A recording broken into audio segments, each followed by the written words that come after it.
వాక్యంలోనికి వెళ్దాం. యెషయా ప్రవచన గ్రంథం 53వ అధ్యాయం. యెషయా ప్రవచన గ్రంథం 53వ అధ్యాయము 5వ వచనాన్ని నేను చదువుతాను. 53వ అధ్యాయం 5వ వచనం. మన అతిక్రమ క్రియలను బట్టి అతడు గాయపరచబడెను, మన దోషములను బట్టి నలగగొట్టబడెను, మన సమాధానార్థమైన శిక్ష అతని మీద పడెను, అతడు పొందిన దెబ్బల చేత మనకు స్వస్థత కలుగుచున్నది.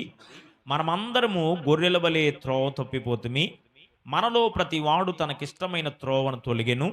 యెహోవా మన అందరి దోషమును అతని పైన మోపెను. చిన్న ప్రార్థన చేసుకుందాం. పరిశుద్ధుడైన తండ్రి, నీకు వందనాలు. నీ పాద సన్నిధులనైనా ఈ మంచి శుక్రవార దినములోకి మేము మమ్మల్ని నడిపించారు. నీ పాద సన్నిధులు ఇప్పటి వరకు పాటలు పాడి నీ నామాన్ని గణపరచడానికి కృప చూపించారు నాయన. ఈ శుభ శుక్రవారం యొక్క సందేశాన్ని నీ నామంలో మేము ధ్యానం చేయబోతూ ఉండగా వాక్యము మీది మాట్లాడేవారు మీరు గనుక మాతో మీరు మాట్లాడి నీ సన్నిధిని మాకు తోడయించి నడిపించమని కృప చూపించమని యేసు ప్రభు నామములో అడిగి వేడుకొనుచు ప్రార్థించుచున్నాము తండ్రి, ఆమేన్. మొట్టమొదటిగా కూడి చేరి వచ్చిన మరి విశ్వాసులు, ఆత్మీయులు, దేవుని పిల్లలని మీ అందరికీ నా హృదయపూర్వక వందనాలు తెలియపరుస్తున్నాను. మరి యేసుక్రీస్తు ప్రభు వారి యొక్క శిలువ ధ్యానం దర్దాపుగా మన ప్రియులు, సహోదరులు మరి కొన్ని సంఘాల్లో మరి శిలువ ధ్యాన కార్యక్రమాలు ఏర్పాటు చేసి ఈ 40 దినాలు కూడా ఉపవాస దినాలుగా ప్రకటించి ప్రతిదినం యేసు ప్రభు వారి యొక్క శిలువను గూర్చినటువంటి మరి ఆ ధ్యానాన్ని చేస్తూ దేవుణ్ణి ఆరాధిస్తూ దేవుని యొక్క పాద సన్నిధిలో ప్రతి దినం కొంత సమయాన్ని గడుపుతూ వచ్చారు.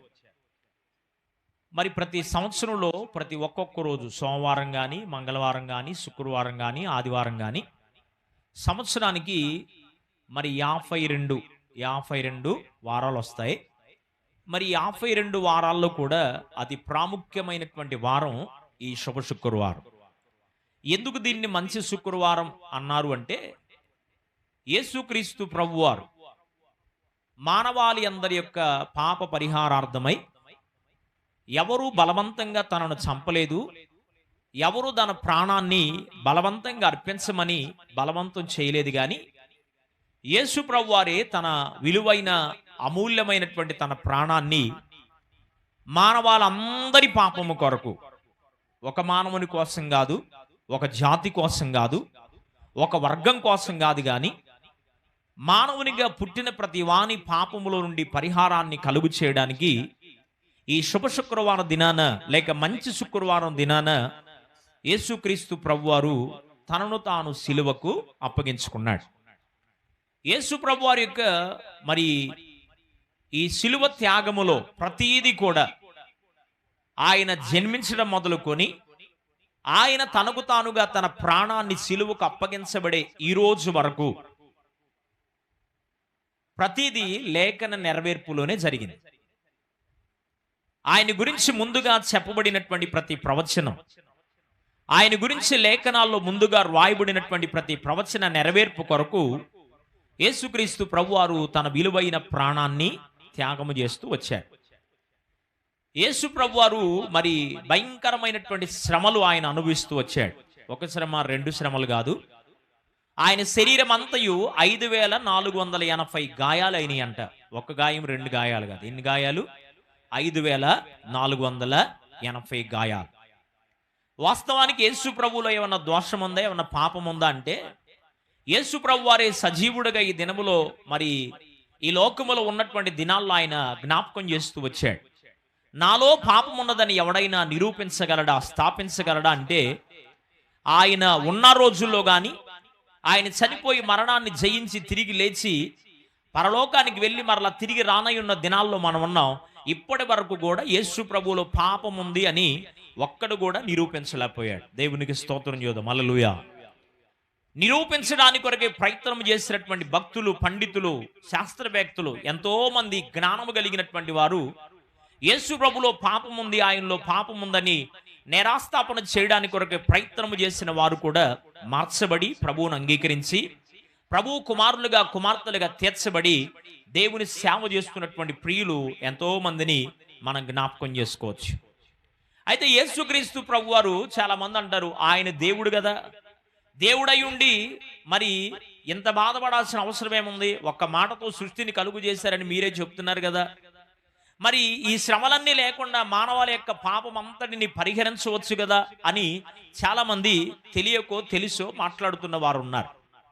అయితే ఆదిపితరుడైనటువంటి ఆదామును దేవుడు ఆదాము అవ్వలను చేసినప్పుడు ఏదేను వనములో దేవుడి వాళ్ళ నుంచి అన్నిటిపైన అధికారం ఇచ్చి అన్నిటిని అనుభవించమన్నాడు గాని మంచి చెట్లను చెలిపరిచే ఆ చెట్టు జోలికి వెళ్ళొద్దు, జీవవృక్ష ఫలము జోలికి మీరు వెళ్ళొద్దు అని చెప్పాడు.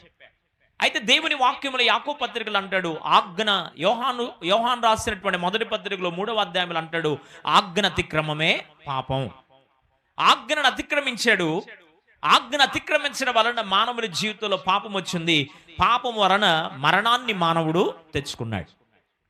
ఇప్పుడు ఆ ఆజ్ఞను అతిక్రమం అనేటువంటి ఆ పాపంలో నుంచి విడుదల కలగడానికి, ఆజ్ఞను అతిక్రమం ఎంచబడినటువంటి ఆ పాపంలో నుండి విడుదల కలగడానికి కొరకై దేవుడు కొంతమంది రాజులను పంపించాడు, న్యాయాధిపతులను పంపించాడు, ప్రవక్తలను పంపించాడు, సేవకులను పంపించాడు, సేవకురాళ్లను పంపించాడు, ప్రవక్తినీలను పంపించాడు.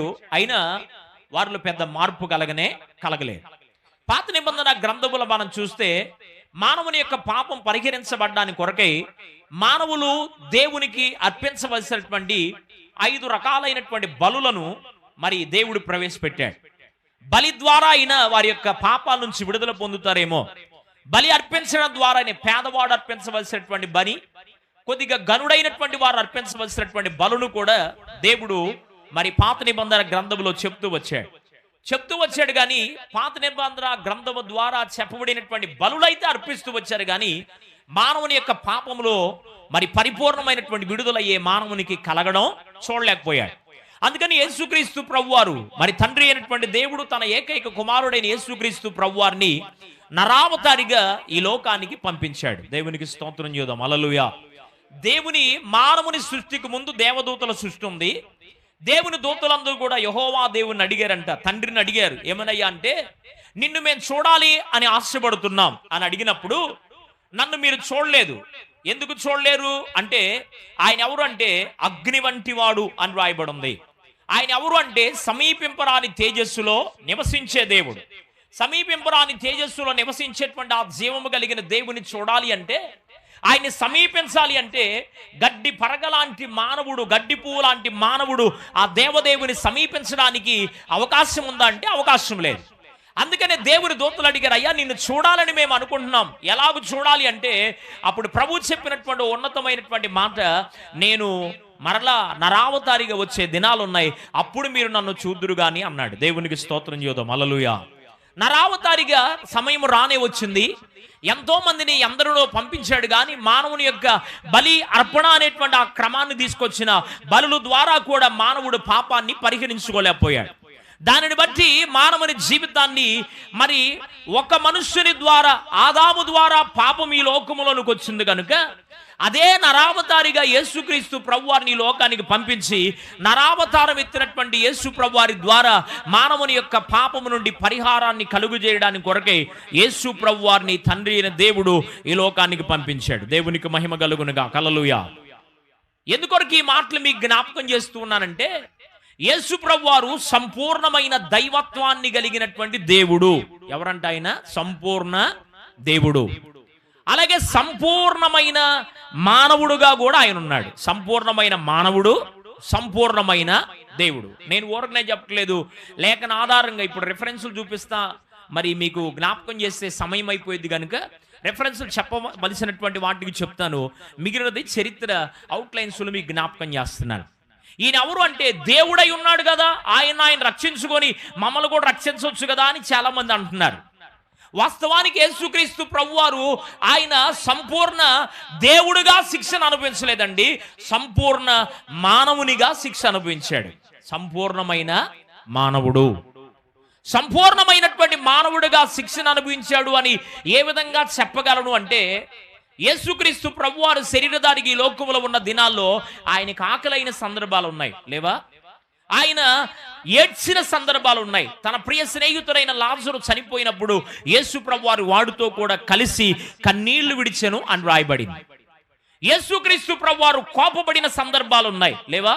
యెరూషలేము దేవాలయమును మరి దొంగల గుహగా చేసి పావురాలను రోకలు అమ్మేటువంటి వారిపైన కొరడా తీసుకొని యేసు ప్రభువారు నా తండ్రి ఇంటిని దొంగల గుహగా మార్చారు, వ్యాపార స్థలముగా మార్చారని యేసుక్రీస్తు ప్రభువారు కోపపడినటువంటి సందర్భాలు ఉన్నాయి. అంటే ఇప్పుడు మనవలే ఆయన శరీర రూపమును ధరించాడు గనుక మనవలే యేసు ప్రభువారికి కోపం ఉంది, మనవలే ఆవేదన పడ్డాడు. గెత్సెమనే తోటలో ఇస్కరియోతు యోధ గురువారం రాత్రి ముద్దు పెట్టి అప్పగించబడేటువంటి ఆ సమయంలో శిష్యులను తీసుకొని వెళ్ళి ఆ గెత్సెమనే వనము దగ్గరికి వెళ్ళి ఆయన ప్రార్థన చేస్తూ వేదన పడి రోదనతోనూ కన్నీళ్లతోనూ ఈ శ్రమల గిన్నె నా నుండి తొలగించయ్యా అని ప్రార్థించాడు. దేవునికి మహిమ కలుగునుగా. హల్లెలూయా. కనుక యేసు ప్రభువారు సంపూర్ణ మానవుడు అనడానికి మానవునిగా మనలో ఉన్న ఏ గుణలక్షణాలు, ఒక పాప విషయంలో తప్ప మనలో ఉన్న ప్రతి అనుభవం యేసు ప్రభువారిలో ఉంది. అయితే మనం పాపాన్ని జయించలేకపోతున్నాం. యేసు ప్రభువారేమో శరీరాశ, నేత్రాశ, జీవముడమ్మం, ఈ 3 పాప కార్యాలను యేసు ప్రభువారు జయించాడు.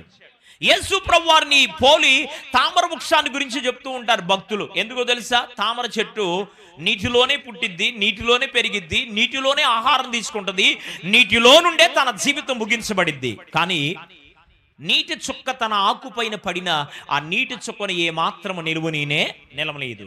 అలాగే యేసు ప్రభువారు కూడా పాపంలోనే పుట్టాడు, పాపపు లోకములోని పాపపు లోకంలోనే పుట్టాడు, పాపాత్ములతోనే స్నేహం చేశాడు, పాపాత్ముల మధ్యలోనే జీవించాడు. కానీ పాపము తనకు అంటకుండా జాగ్రత్త పడ్డాడు. గట్టిగా చప్పట్లు కొడుతూ ప్రభు నామం పడతాం. హల్లెలూయా. ఆయన ఎవరంటే పాపము లేనివాడు. దేవుని వాక్యములో హెబ్రీ పత్రిక 7వ అధ్యాయం 26-27 వచనాలు మీరు చదివితే అక్కడ ఉంది, నిష్కల్మషుడును పవిత్రుడును పాపులలో చేరక ప్రత్యేకించబడిన వాడు నా దేవుడు. ధవల వర్ణుడు రత్న వర్ణుండు నా ప్రియుడు, ధవల వర్ణుడు రత్న వర్ణుండు నా ప్రియుడు, అవని 10,000 అతి శ్రేష్ఠుడా తండు, అవని 10,000 అతి శ్రేష్ఠుడా తండు, ఎవరు ఆయన కిలలో సమరూప పురుషుడు, ఎవరు ఆయన కిలలో సమరూప పురుషుడు, అవలీలగానతని గుర్తించగలరమ్మ, అవలీలగానతని గుర్తించగలరమ్మ, ఎంతో తానెంతో సుందరుడమ్మ తాను, నేనెంతో మురిసి పోయాను, ఎంతో సుందరుడమ్మ తాను. ఆయన ఎవరంటే ఎంతో సుందరుడైనటువంటి వాడు, ధవల వర్ణుడు, నీ కొరకై నా కొరకై రత్నవర్ణుడుగా మార్చబడ్డాడు. కనుక యేసు ప్రభువారు సంపూర్ణమైన దైవత్వాన్ని కలిగిన వాడు. ఎందుకని ఈ మాట చెప్తున్నానంటే ఫిలిప్పీయులకు రాసిన పత్రిక 2వ అధ్యాయం 6వ వచనంలో ఉంటుంది, తండ్రితో కూడా విడిచిపెట్టకూడని భాగ్యమని ఎంచుకొనక తనను తాను రిక్తునుగా చేసుకొని మన కొరకై ఈ లోకానికి దిగి వచ్చాడు. Praise the lord. హల్లెలూయా. భాగ్యవంతులలో అతని వంటి భాగ్యవంతుడు మరొకడు లేడు. సౌందర్యవంతులలో యేసు ప్రభు వంటి సౌందర్యము కలిగిన వాడు మరొకడు లేడు. పరిశుద్ధులలో అతని వంటి పరిశుద్ధుడు లేడు అని దేవుని వాక్యం స్పష్టంగా తెలియపరుస్తుంది. కనుక దేవుని వాక్యములో తెలియపరచబడినటువంటి రీతిలో ఆయన సంపూర్ణమైన దేవుడిగా ఉన్నాడు, సంపూర్ణమైన మానవుడిగా ఉన్నాడు. అయితే ఆది పితరుడైనటువంటి ఆదాము వలన సంక్రమించినటువంటి పాపము నుండి విడుదల కలుగు చేయడానికి యేసుక్రీస్తు ప్రభువారు కడపటి ఆదాముగా ఈ లోకానికి రావలసి వచ్చింది. యేసుక్రీస్తు ప్రభువారు పుట్టడానికి ముందుగానే మరి కొన్ని వందల వేల లేఖనాలు యేసు ప్రభువారి యొక్క జనన మరణ పునరుద్ధానముల గురించి ఆయన గురించినటువంటి ప్రస్తావన పరిశుద్ధ గ్రంథములో మనం గమనించగలం. దేవునికి మహిమ కలుగునుగా. హల్లెలూయా. అయితే శుభ శుక్రవారం దినాన మరి భక్తులు ఎన్నో చివరి మాటలు పలికారు. కొంతమంది చనిపోయినప్పుడు ఏమన్నా మాట్లాడిందా, ఏమన్నా మాట్లాడాడా మీతో అంటే చివరి మాట చెప్పాడయ్యా అని ఆ మాట తలుసుకొని ఏడుస్తూ ఉంటాం. అవునా? ఆ మాట చివరి మాట చెప్పారయ్యా. భక్తులు మరి పరిశుద్ధులైనటువంటి భక్తులు కూడా చివరి మాటలు పలికారు. యాకోబు మరి దైవజనుడు యాకోబు భక్తుడు చివరి మాటలు పలుకుతూ వచ్చాడు. మరి దావీదు చివరి మాటలు పలుకుతూ వచ్చాడు. మోషే గారు చివరి మాటలు పలుకుతూ వచ్చాడు. బైబిల్ గ్రంథంలో చాలా మంది పరిశుద్ధులైన దేవుని సేవకులు చివరి మాటలు పలుకుతూ వచ్చారు. అయితే మరి చివరి మాటలు పలికినటువంటి వారిలో అత్యంత గనుడుగా మరి అత్యంతమైనటువంటి ఆయన జీవితాన్నే 7 మాటలలో చెప్పినటువంటి వాడు ఎవరైనా ఉన్నారు అంటే ఆయన మన ప్రభువును లోకరక్షకుడైన యేసుక్రీస్తు ప్రభువారు అని చెప్తున్నాను. దేవునికి మహిమ కలుగునుగా. హల్లెలూయా. యేసుక్రీస్తు ప్రభువారు మరి భయంకరమైన తీర్పుకు లోబడ్డాడు. వాస్తవానికి ఆయన నేరం ఏమైనా ఉందా? ఆయన ఏమైనా తప్పు చేశాడా? ఆయన ఏమైనా దోషం ఉందంటే ఏమీ లేదు. ఏ దోషము, ఏ తప్పు, ఏ నింద, ఏ అపవిత్రత తనలో లేకపోయినా అక్రమకారుల మధ్యలో, నేరస్తుల మధ్యలో మండుటెండలో ఆయనను సిలువ వేసి భయంకరమైనటువంటి శిక్ష. వాస్తవానికి ఆజ్ఞ అతిక్రమం చేసింది మానవుడైతే, పాపాన్ని తెచ్చుకున్న మానవుడైతే మానవుడు అనుభవిస్తున్నటువంటి శిక్ష నరావతారిగా యేసు ప్రభువారి లోకానికి వచ్చి నరరూపమెత్తి ఆయనే మానవుడిగా కడపడి ఆదాముగా ఈ శిక్షనంతటిని ఆయన అనుభవించాడు. ఈ శిక్షను గురించి మరి యేసుక్రీస్తు ప్రభువారికి కాదు వాస్తవానికి పడవలసినటువంటి శిక్ష ఎవరికి పడాలంటే మనకు పడాలి. మనం కళ్ళతో చేసిన దానికి, నోటితో మాట్లాడిన దానికి, మరి నడకతో నడిచిన దానికి, పడకలో చేసిన దానికి, తలంపులో చేసిన దానికి మనకు పడాలి. వాస్తవానికి మన బాడీ అంతటిలో మనం చేసిన ప్రతి శిక్ష, మనము చేసిన ప్రతి కార్యాన్ని బట్టి అవయవాన్ని మరి శత్రువులు, దుండగులు, మరి సైనికులు అవయవాన్ని గాయపరుస్తూ వచ్చారు. మన తలంపులో మన వీటన్నిటిని ఏమంటారంటే జ్ఞానేంద్రియాలు అంటారు. ఈ ముఖం పైన ఈ చెవులు గాని, ముక్కు గాని, కళ్ళు గాని, నోరు గాని, తల గాని, వీటిని జ్ఞానేంద్రియాలు అంటారు. కనుక ఈ జ్ఞానేంద్రియాలు చేసినటువంటి ఈ తప్పును బట్టి ఏమి చేశారు అంటే తలకు ముండ్ల కిరీటాన్ని ధరింపజేశారు. ఈ శరీరం ఉందే, పాడైపోయిన ఈ శరీరం, ఈ దేహముతో ఆలోచించినటువంటి ఆలోచన, చేసిన తప్పుడు పనులు బట్టి, మరి పిచ్చి పనులు బట్టి నాగటి చాళ్ళవలే శరీరము దున్నబడింది. ఎట్లా దున్నబడిందంట? నాగటి చాళ్ళవలే. మామూలుగా దున్నలే శరీరాన్ని, నాగటి చాళ్ళలాగా దున్నారు. ఒక పొలము దున్నితే ఎట్లాగైతే సాళ్ళుగా కనబడిద్దో యేసు ప్రభు వారి యొక్క శరీరము కూడా అలాగూ నాగటి చాళ్ళవలే దున్నబడింది. 1-40 కొరడా దెబ్బలు మన కొరకు ఆయన కొట్టబడ్డాడు. వాస్తవానికి కొరడాలు ఎవరికి కొట్టాలి? మనకు కొట్టాలి. కానీ ఎవరికి కొట్టారు? యేసు ప్రభు వారికి కొట్టారు. యేసు ప్రభు వారు నాగట్టి చాళ్ళవలే ఆయన శరీరము దున్నబడింది. ఒక కొరడాకు వచ్చి 16 కొంకులుంటే అట్లా 4 కొంకులు, ఇప్పుడు 4 4 16, దరిదాపుగా 30 36 38 ఆ ఉక్కులు శరీరం మీద ఒక్కసారి ఒక్క దెబ్బ అట్లా కొడితే అట్లా చీల్చుకొని వస్తే నరాలు, కండ, మాంసం తెగిపోయి అట్లా ముద్దలు ఎగిరిపడిందంట జనం మీద. 150 కేజీల బరువున్న భారమైన శిలువను మోపించారు యేసయ్య చేత. భయంకరంగా ఆయన కొట్టారు, హింసించారు, గాయపరిచాడు. ఆయన ఎదురుగా నిలబడి యూదుల రాజు నీవేనా? నీవే యూదుల రాజు అయితే నిన్ను నువ్వు రక్షించుకుని మమ్మల్ని కూడా రక్షించు అని ఎగతాళి చేశారు. చెల్లుమని కొట్టింది ఒకరు, తన మోము పైన ఊసింది మరి ఒకరు. చెల్లుమని కొట్టింది ఒకరు, తన మోము పైన ఊసింది మరి ఒకరు. గేలి చేసినారు, గేలి చేసినారు, పరిహాసమాడినారు. నోరు తెరువలేదాయే ప్రేమ, బదులు పలుకలేదాయే ప్రేమ. నోరు తెరువలేదాయే ప్రేమ,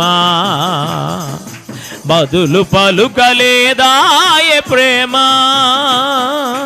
సిలువలో సాగింది యాత్ర,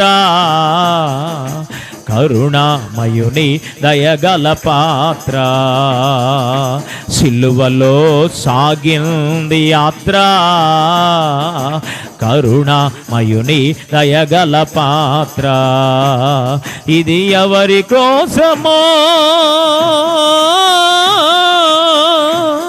ఇది నీ కోసమే, ఇది నా కోసమే, ఇది జనుల కోసమే, ఇది జగతి కోసమే.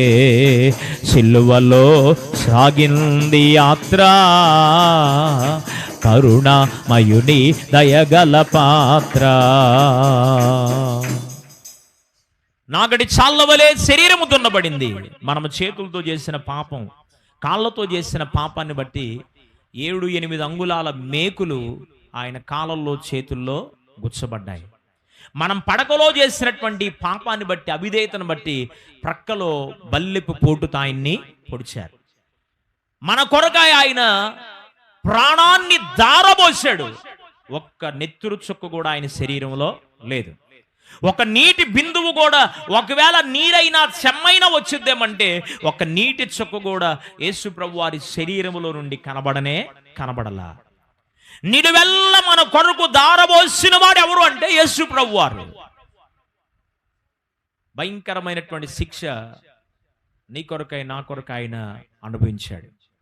అదే వాక్యాన్ని ప్రవచన నెరవేర్పుగా మనం చదువుకున్నాం. 53వ అధ్యాయము యెషయా గ్రంథం 5-6 వచనంలో ఉంది.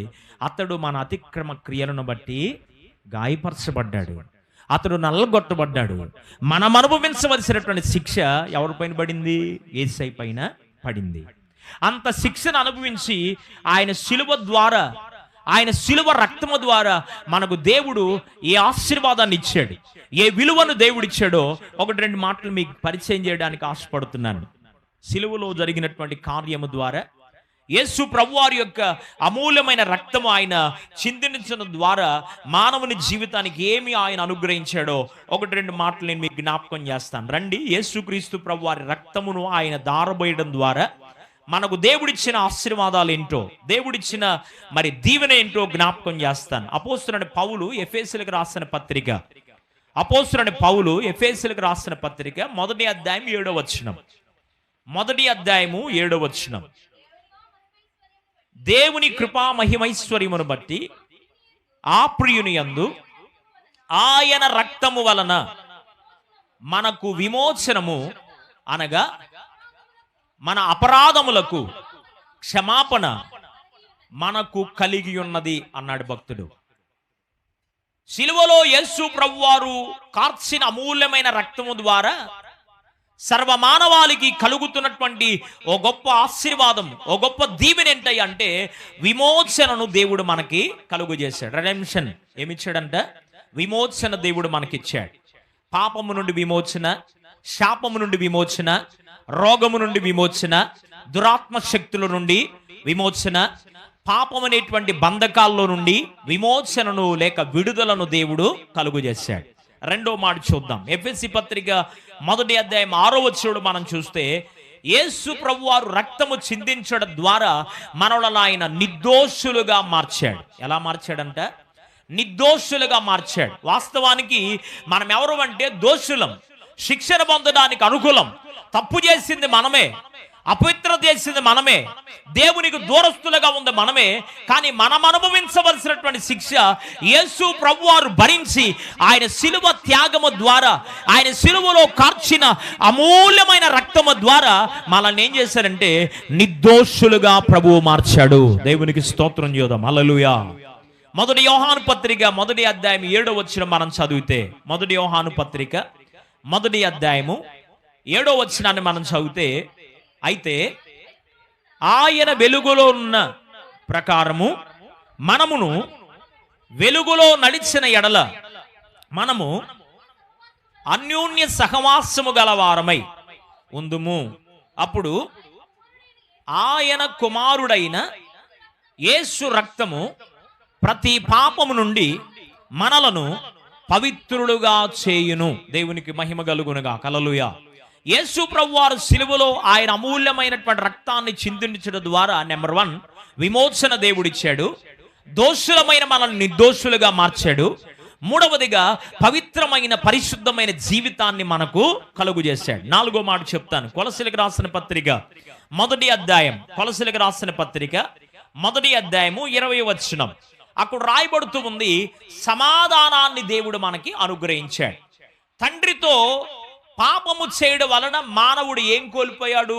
సమాధానాన్ని కోల్పోయాడు, సహవాసాన్ని కోల్పోయాడు.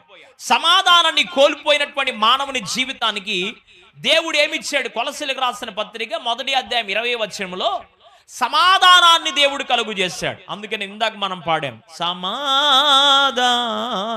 పరచును యేసు రక్తము, సమాధాన పరచును యేసు రక్తము, సంధి చేసి చేర్చును యేసు రక్తము,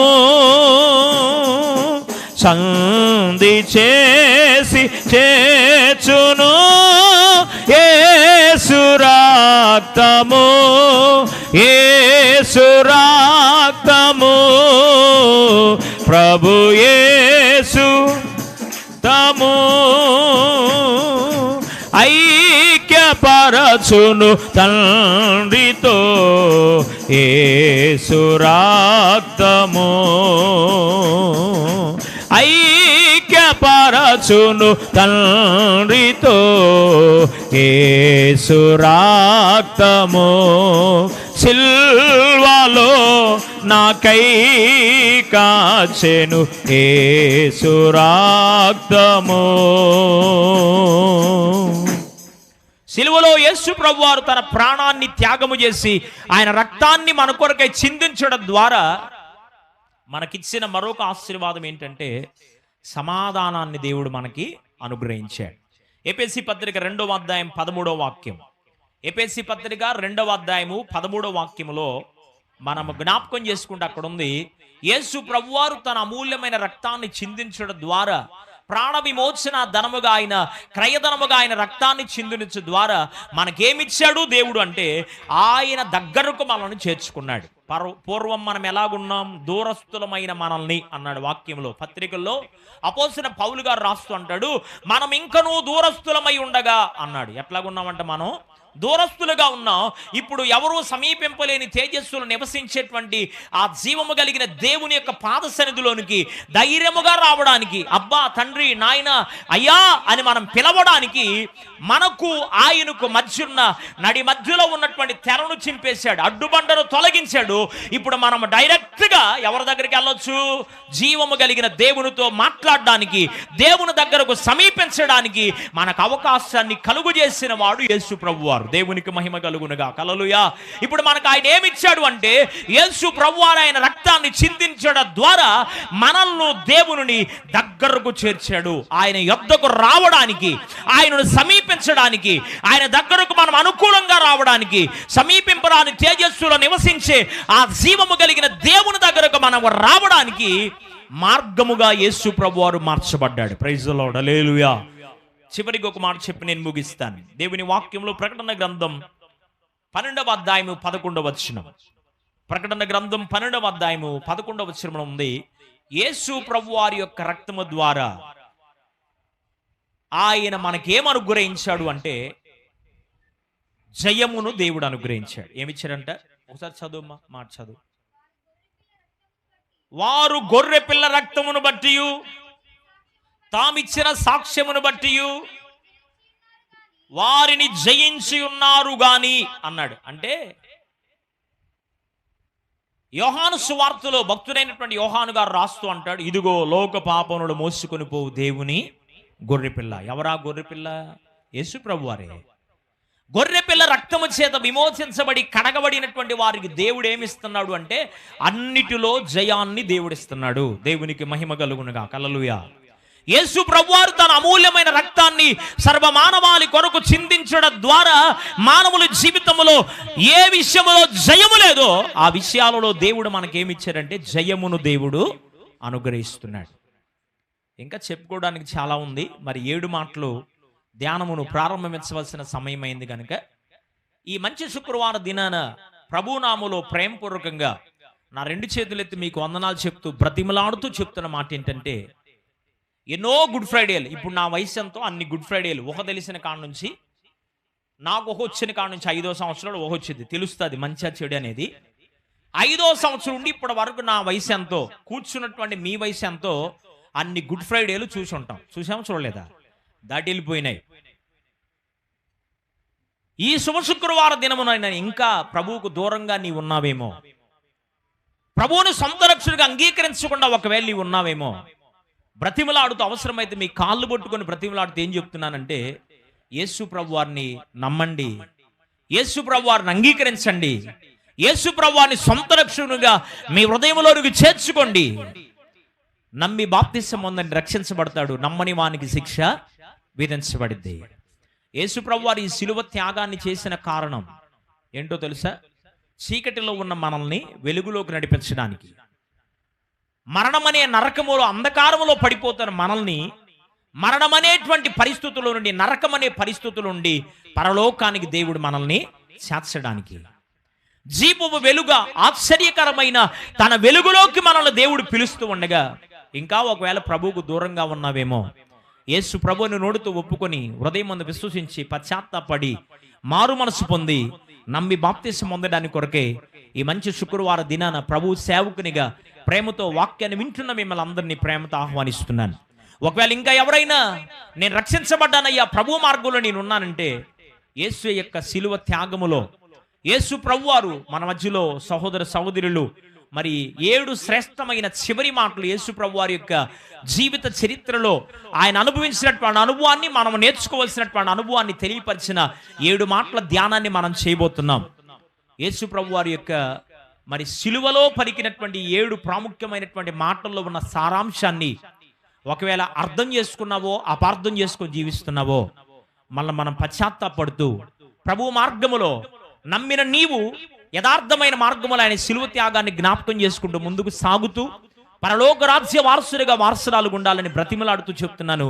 ఇంకా ఒకవేళ ప్రభువును అంగీకరించినటువంటి వారు ఉంటే, యేసు ప్రభుని సొంత రక్షణగా అంగీకరించి ప్రభు మార్గంలోకి మీరు రావాలని, ప్రభు మార్గంలో నడవాలని, నమ్మి బాప్తిసం పొంది రక్షణ అనుభవంలోకి రావాలి అని ప్రభు సేవకునిగా బ్రతిమలాడుతూ మరి నా మాటలు ముగిస్తున్నాను. తల్ల వంచితే చిన్న ప్రార్థన చేసుకుందాం. పశ్చాత్తాపడుతూ ఓ చిన్న ప్రార్థన, ఎవరికి వాళ్ళు ఓ చిన్న ప్రార్థన ప్రభు పాసన్నిధిలో పశ్చాత్తాపడుతూ చిన్న ప్రార్థన చేద్దాం. ఓ చిన్న ప్రార్థన చేసుకుందాం. హల్లెలూయా హల్లెలూయా హల్లెలూయా. అందరూ చిన్న ప్రార్థన చేయండి అమ్మా. యేసు ప్రభు వారు శిలువ త్యాగాన్ని మన కొరకు చేయడం ద్వారా మనకు విమోచన దేవుడు అనుగ్రహించాడు, నిర్దోషులుగా మార్చాడు, పవిత్రులుగా పరిశుద్ధులుగా మార్చాడు, సమాధానాన్ని తండ్రితో మనకిచ్చాడు, దేవుని యొద్దకు మనం సమీపించడానికి సహాయం చేశాడు, జయ జీవితాన్ని దేవుడు అనుగ్రహించాడు. ఇంకా ఒకవేళ ప్రభువుకు దూరంగా ఉంటే ప్రభువుని సొంత రక్షణగా అంగీకరిద్దాం. ప్రభువులో నీవుంటే మంచిది. ప్రభు త్యాగాన్ని జ్ఞాపకం చేసుకుని ముందుకెళ్దాం. రమ్మనుచున్నాడు నిన్ను ప్రభు యేసు, గాయపడిన తన కరములు చాపి రమ్మనుచున్నాడు. గాయపడిన తన కరములు చాపి రమ్మనుచున్నాడు. ఎటువంటి శ్రమలందును ఆదరణ నీకిత్తునని, ఎటువంటి శ్రమలందును ఆదరణ నీకిత్తునని గ్రహించి నీవు యేసుని నమ్మిన అద్దులని ఇంపు పొందెదావు. గ్రహించి నీవు యేసుని నమ్మిన అద్దులని ఇంపు పొందెదావు. రమ్మనుచున్నాడు నిన్ను ప్రభు యేసు, గాయపడిన తన కరములు చాపి రమ్మనుచున్నాడు. పరిశుద్ధమైన తండ్రి, ఆశ్చర్యకరుడ నీకు వందనాలు. ఈ మంచి శుక్రవార దినాన నాయన 7 మాటల ధ్యాన కూడికలో నీ పాసన్నిధిలో మా అతిక్రమల నిమిత్తమై గాయపరచబడిన మరొకసారి నీవు చేసిన సిలువ త్యాగాన్ని జ్ఞాపకం చేసుకుంటూ కొద్ది మాటలు నీ వాక్యం ద్వారా ధ్యానించడానికి మీరు మాకు ఇచ్చిన అవకాశం బట్టి మీకు వందనాలు. విత్తమైన వాక్యానుసారమైనటువంటి జీవితాలు మాకు అనుగ్రహించి నీవెందుకు ఈ లోకానికి వచ్చావో, ఎందుకొరకై సిలువ త్యాగాన్ని నీవు చేయవలసి వచ్చిందో, దాని ద్వారా మాకు ఇచ్చిన దీవెన ఆశీర్వాదం ఏంటో కొద్ది నిమిషాలు మేము ధ్యానం చేయడానికి కృపనిచ్చావు నాయన. ఆ కృప కలిగినటువంటి నీ వాక్కులు విన్న మేము, రక్షణ లేని వారు రక్షణ పొందడానికి, రక్షించబడిన వారు కూడా రక్షణ అనుభవంలో ముందుకు సాగడానికి సహాయం దయచేయమని ముందున్నటువంటి 7 మాటల ధ్యానములో 7 బిడ్డలను మీరు అభిషేకించండి. నీ కృప కలిగిన వాక్కుల ద్వారా వారిని స్థిరపరిచి మాతో మీరు మాట్లాడి కృప చూపించమని యేసు పరిశుద్ధ నామములో అడిగి వేడుకొనుచు ప్రార్థించుచున్నాము తండ్రి. ఆమేన్.